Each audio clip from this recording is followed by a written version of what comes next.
విశాఖ హనుమంతవాకలోని ఓ హోటల్లో యువతి అనుమానాస్పద రీతిలో మృతి చెందింది.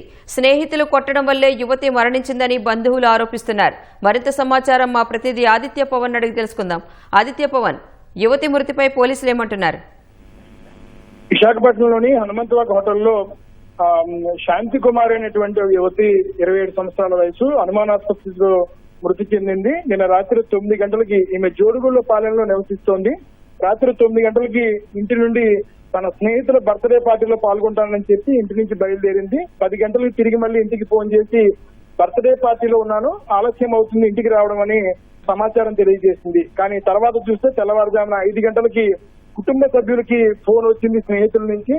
ఆమె మృతి చెందిందని, శాంతి కుమారి మృతి చెందిన విషయాన్ని స్నేహితులు తెలియజేశారు. ఫిట్స్ రావడం వల్ల ఆమె ఆత్మహత్య చేసుకుందని సమాచారం తెలియజేశారు. కానీ కొంత అనుమానాస్పద స్థితి ఉంది. ఎందుకంటే ఆమె ఒంటి మీద, చేతి మీద గాయాలు ఉన్నాయి, ఆమె వీపు మీద గాయాలు ఉన్నాయి, అలాగే దవడల మీద కూడా గాయాలు కనిపించినట్టుగా మృతురాలి బంధువులు చెప్తున్నారు. ముఖ్యంగా మృతురాలి సోదరి అలాగే తల్లి కూడా ఆవేదన వ్యక్తం చేస్తున్నారు. ఏ స్నేహితులైతే బర్త్డే పార్టీకి తీసుకుని వెళ్లారో వారు దాడి చేశారు, వారే హత్య చేశారనేటువంటి అంశాన్ని స్పష్టం చేస్తున్నారు.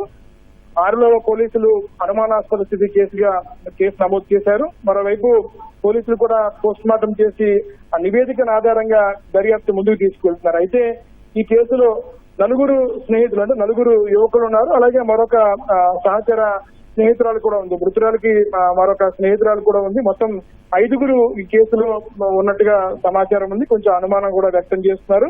కానీ చాలా బాధాకరం. బర్త్డే పార్టీకి వెళ్ళినటువంటి యువతి శాంతి కుమారి అనుమానాస్పద స్థితిలో మృతి చెందడం చాలా బాధపడుతున్నారు. కుటుంబ సభ్యులు మాత్రం స్నేహితులే ఆమెను ఏదో చేశారనేటువంటి అనుమానం వ్యక్తం చేస్తున్నారు.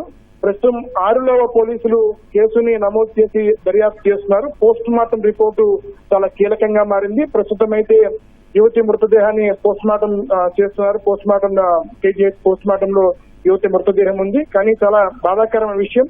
ప్రస్తుతం ఈ కేసు మీద పోలీసు ఉన్నతాధికారులు కూడా దృష్టి పెట్టారు. బర్త్డే పార్టీకి వెళ్ళినటువంటి శాంతి కుమార్ని ఏం చేశారు, మిగిలినటువంటి స్నేహితులు ఏం చేశారనేటువంటి అంశం మీద చాలా లోతుగా దర్యాప్తు సాగుతోంది. ధన్యవాదాలు ఆదిత్య పవన్.